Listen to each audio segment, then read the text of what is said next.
अस्सलामुअलैकुम वरहमतुल्लाहि वबरकातुहू। ताहिरा जंजुआ ही थी ये। हम लोग स्टडी कर रहे हैं चैप्टर वैरायटी ऑफ लाइफ, और उसमें जो हमारा आज का टॉपिक होना है वो होगा वायरसेस। इससे पहले हम लोगों ने किंगडम क्लासिफिकेशन सिस्टम जो थी उसको इंट्रोड्यूस किया था और उसको स्टडी किया था लास्ट लेक्चर में। लेकिन आज हम लोगों ने वायरस जो है ना उनको स्टडी करना है। वायरसेस में हम लोग सबसे पहले ना टोबैको मोज़ैक वायरस की बात करते हैं। ये टोबैको प्लांट जो है ना उसको इफ़ेक्ट कर रहा होता है। इसको TMV से डिनोट किया जाता है और मोस्टली हम कहते हैं कि ये प्लांट्स को इफ़ेक्ट करता है। Tobacco mosaic virus TMV, a plant, provides a good model to learn about the relationship between a virus and its host. अब वायरस जो है ना वो बॉडी के अंदर कैसे एंटर होता है और कैसे बॉडी की मशीनरी जो होती है ना उसको कंट्रोल करता है, ये सब भी हम लोग स्टडी करेंगे further.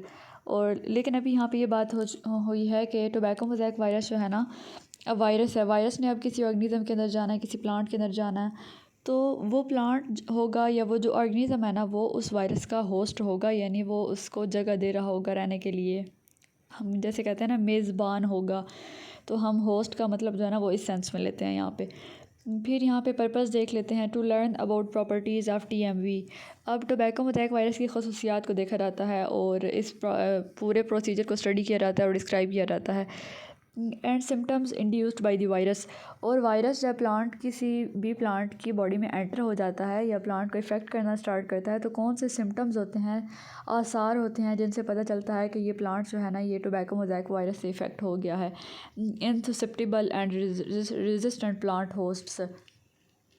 Resistant plant host, resistant का वर्ड हम उन चीज़ों के लिए यूज़ करते हैं या उन प्लांट्स या ऑर्गेनिजम्स के लिए जिनका इम्यून सिस्टम जो है ना वो रोल प्ले कर रहा होता है, यानी इम्यून सिस्टम उनका बहुत स्ट्रांग होता है और कोई भी एक्सटर्नल वायरस या बैक्टीरिया जब उनके बॉडी के ऊपर अटैक करता है तो वो अपने इम्यून सिस्टम को एक्टिवेट करते हुए एंटीबॉडीज़ वगैरह प्रोड्यूस करते हैं और उस वायरस या बैक्टीरिया को किल करने का काम करते हैं। अब इसके बाद आती है background and information. Viruses cause a variety of disease in plants and animals. Viruses जो हैं वो प्लांट्स और एनिमल में जब एंटर होते हैं तो वो मुख्तलिफ़ अक़साम की बीमारियों की वजूहात की वजह बनते हैं। Virus disease that affects human include measles. अब यहाँ पे ना देख लेते हैं कि कौन कौन सी बीमारियाँ जो इंसानों को इफ़ेक्ट कर रही होती हैं। खसरा होता है, मम्प्स जिसमें ना हमारा गला सूज जाता है और गिलहड़ हम कहते हैं बन जाते हैं, एंड पोलियो। और पोलियो की बीमारी में ऐसे होता है कि बच्चे की जो ग्रोथ है ना वो इफ़ेक्ट हो जाती है बहुत ज़्यादा, उसकी हड्डियाँ बहुत कमज़ोर रह जाती हैं या वो चल फिर नहीं सकता, या उसकी टांग जो है ना उसकी दोनों टांगों के दरमियान फ़र्क आ जाता है। At one time this disease posed major health concerns, but with the widespread use of vaccinations in children these diseases occur rarely। कुछ टाइम पहले या हम कहते हैं कि पुराने वक्तों में ये बीमारियां जो है ना इनका इलाज नहीं दरियाफ़्त हुआ था। तो जब इलाज नहीं दरियाफ़्त हुआ था तो तब लोग बहुत ज़्यादा तादाद में इन बीमारियों के असर में आ जाते थे, इन बीमारियों का सामना करना पड़ता था उनको। लेकिन वक्त के साथ साथ जैसे टेक्नोलॉजी ने तरक्की की और बायो ने तरक्की की, तो ये जेनेटिक इंजीनियरिंग और बाकी काफ़ी तरीके हैं वो इंट्रोड्यूस हुए इस टेक्नोलॉजी के थ्रू, जिनसे ऐसी प्लांट्स की और एनिमल्स की डिजीज़ जो है ना उनका इलाज किया जाता था। और जैसे यहाँ पे वैक्सीनेशन का बताया हुआ है, तो फिर वैक्सीनेशन बच्चों की हो जाती थी तो वो बच्चे जो है ना वो महफूज रहते थे। जैसे हम पोलियो की बात करते हैं, अब बच्चों को हमारे यहाँ देखा जाता है कि पोलियो की वैक्सीनेशन करवाई जाती है जब वो 1.5-2 साल के हों, इस एज तक। तो इस बात का क्या मतलब है, इस बात का ये मतलब है कि वो उनकी बॉडी के अंदर जो है ना उनकी इम्यूनिटी को बूस्ट अप कर रहे हैं, ताकि अगर लाइफ में कभी भी अल्लाह ना करे कोई भी ऐसा इफ़ेक्ट जो है वो उनकी बॉडी में एंटर होता है या एक्सटर्नल ऑर्गेनिज़म या एक्सटर्नल फैक्टर उनकी बॉडी में एंटर होता है, तो वो ऑलरेडी वैक्सीनेटेड हों, उनकी बॉडी के ऊपर गलत या बुरा असर ना हो, इसलिए वैक्सीनेशन करवाई जाती है बच्चों की। और जब से वैक्सीनेशन का प्रोसेस स्टार्ट हुआ है ना तब से ये बीमारियाँ जो है ना ये कम हो गई हैं, इनकी शिद्दत में कमी आ गई है। अब टोबैको मोज़ैक वायरस का हम लोग स्ट्रक्चर देख लेते हैं, या हम कहते हैं कि ये होता कैसा है, दिखता कैसा है। सबसे पहले इसके पास RNA होता है। हमें पता है कि वो न्यूक्लिक एसिड का कोई भी कंपोनेंट RNA या DNA तो इनमें प्रेजेंट ज़रूर होता है। कैप्सिड, कैप्सिड जो है ना वो एक प्रोटीन कोट होता है जो इनके ऊपर प्रेजेंट होता है, वो इनको एक्सटर्नल एनवायरनमेंट से प्रोटेक्ट कर रहा होता है और इनकी प्रोटेक्शन में इन्वॉल्व होता है। उसके बाद कैप्सिड, ये सारा प्रोटीन कोट है। और उसके बाद कैप्सोमियर्स, कैप्सिड जो है ना वो कुछ प्रोटीन फैक्टर्स से मिलकर बना होता है, उनको हम कहते हैं कि वो कैप्सोमियर्स हैं। अब ये कुछ वायरसेस हैं जो इफ़ेक्ट करते हैं ह्यूमन बींग्स की हेल्थ को या दूसरे एनिमल्स को या प्लांट्स को। HIV human immuno deficiency virus, ये एड्स काज करता है ह्यूमन बींग्स में। हेपेटाइटिस बी, उसके बाद Ebola virus, adeno virus, influenza, नज़ला ज़ुकाम वगैरह को काज करता है। रेबीज़ वायरस, ये जो होता है ना, जो जानवर होते हैं जो कुतर के खाते हैं, जैसे रैट वगैरह हो गया, तो उनमें ये इफ़ेक्ट करता है। बैक्टीरियोफेज, पेपिलोमा वायरस, उसके बाद रोटा वायरस और हर्पस वायरस, ये सारी वायरसेस की टाइप्स हैं। हम कहते हैं कि जो वक्त के साथ साथ इंट्रोड्यूस होती रही हैं। अब बैकग्राउंड देख लेते हैं। लुइस पास्टर जो था ना, 1822 से 1995 तक उसका ड्यूरेशन है, and Robert Koch 1843 to 1910। The word virus was firstly used. अच्छा, ये दो इंसान थे जिन्होंने सबसे पहले जब काम करना स्टार्ट किया था तो उन्होंने वायरस की टर्म को इंट्रोड्यूस करवाया था। Generally referred as a poison.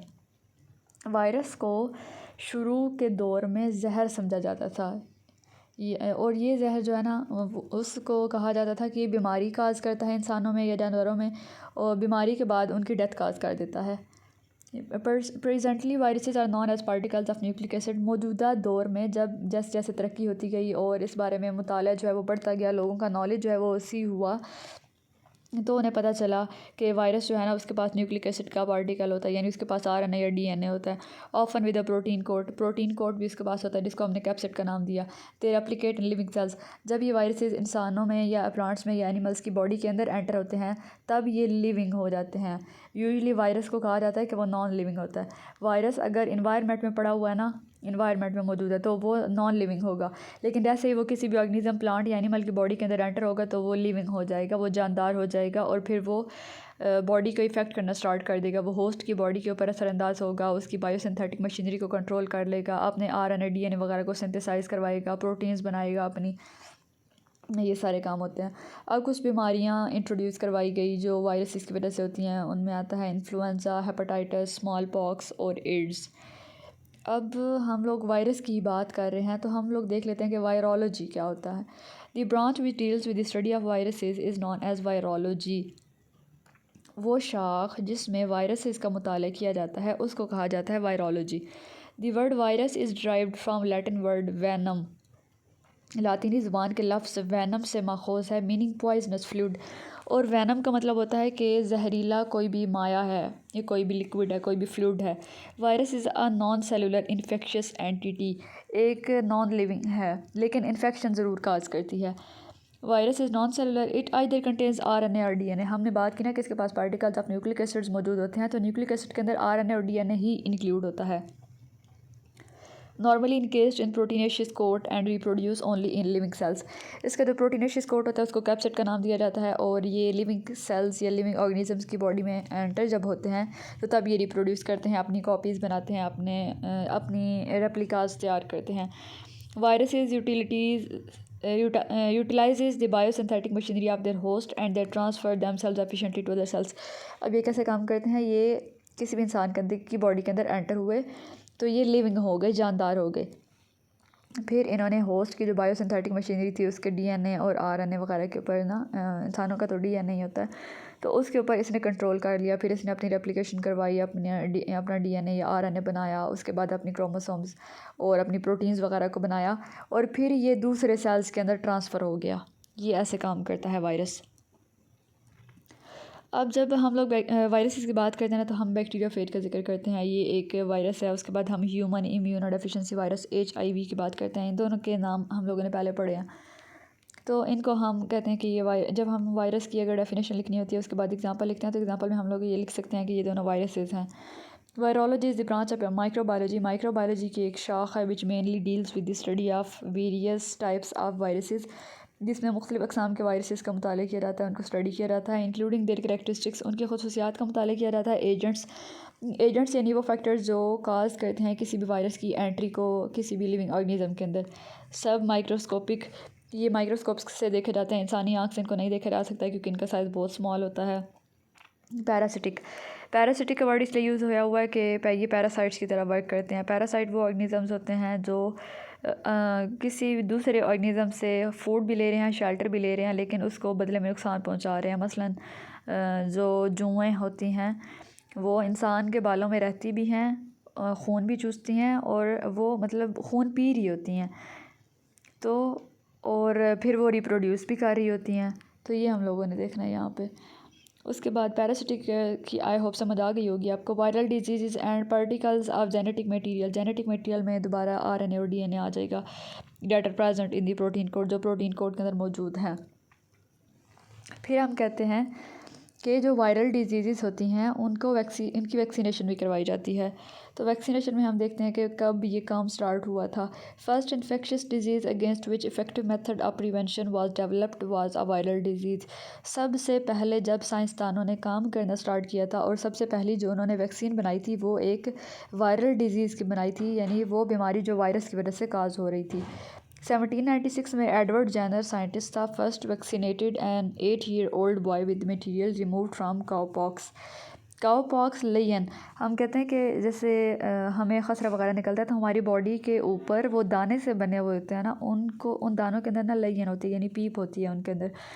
तो उस लेयन को यूज़ करते हुए एडवर्ड जेनर ने 8 साल के बच्चे के अंदर उसको इनोक्यूलेट किया था, उसमें उसको इंजेक्ट किया था। After 6 weeks the boy was inoculated with pus. वो जो पस थी ना उस लेयन के अंदर या उस दाने के अंदर, उससे वैक्सीनेट किया था from a small pox victim but it didn't develop a disease in him. उसने पस को एज हम कहते हैं कि इम्यूनिटी फैक्टर उस बच्चे के अंदर एंटर किया था।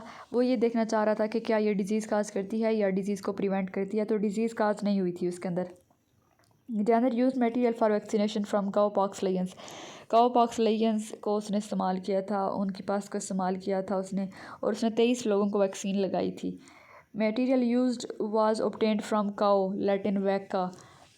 वो काउ से ओरिजिनेट किया गया था जिसको लातीनी ज़ुबान में वैका कहा जाता है। Later the vaccination was used by Louis Pasteur for inoculation against disease.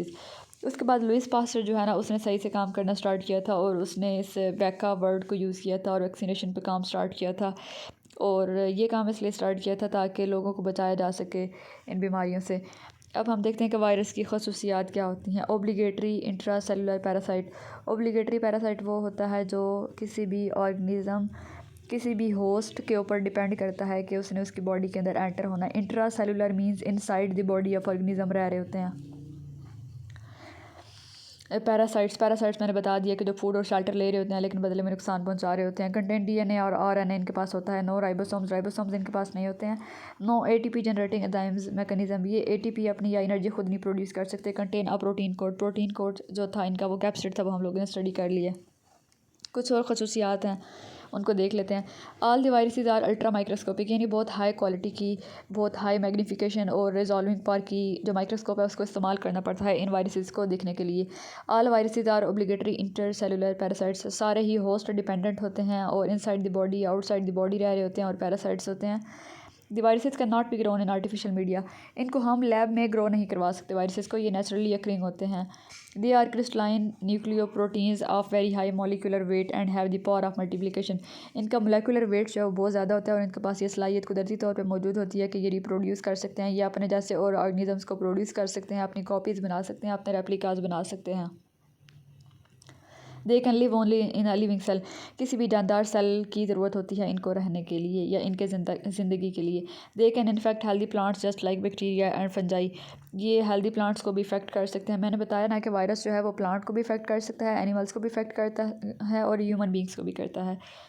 They are too small to be observed under visible light, इनका साइज़ बहुत माइन्यूट होता है, ये इंसानी आँख से नहीं देखे जा सकते, लेकिन हमने बताया ना कि अल्ट्रा माइक्रोस्कोपिक लेवल जो है वो इस्तेमाल करना पड़ता है इनके लिए।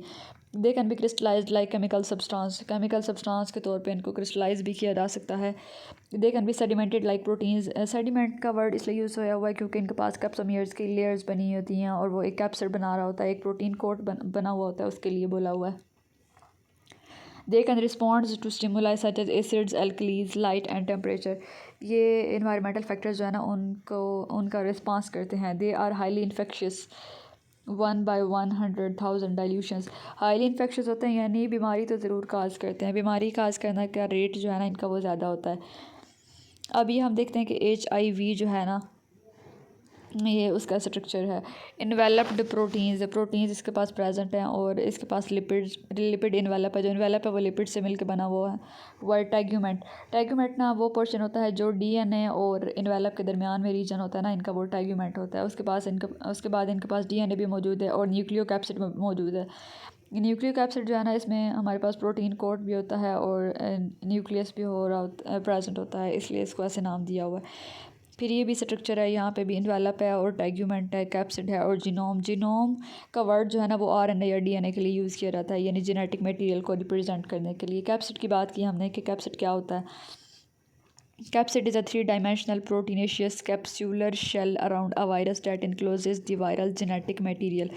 कैप्सिड जो है वो एक 3D स्ट्रक्चर होता है, यानी वो ऑल ओवर सरफेस जो है ना उसको कवर कर रहा होता है, यानी उसको लॉन्गिट्यूडिनल एक्सिस पे, लैटिट्यूड पे, उसकी लेंथ, वेट, सारे जो एक्सेस है ना उनके ऊपर उसको कवर किया हुआ होता है उसने।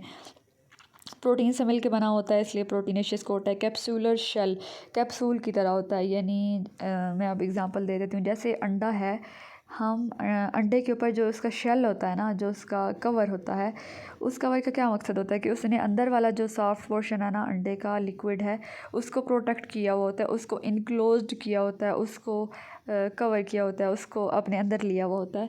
तो यहाँ पे वही बात हुई है, वायरस को ऐसे कैप्सिड ने कवर किया होता है और वायरस को भी कवर किया होता है और वायरस का जो जेनेटिक मटेरियल होता है ना उसको भी कवर किया होता है।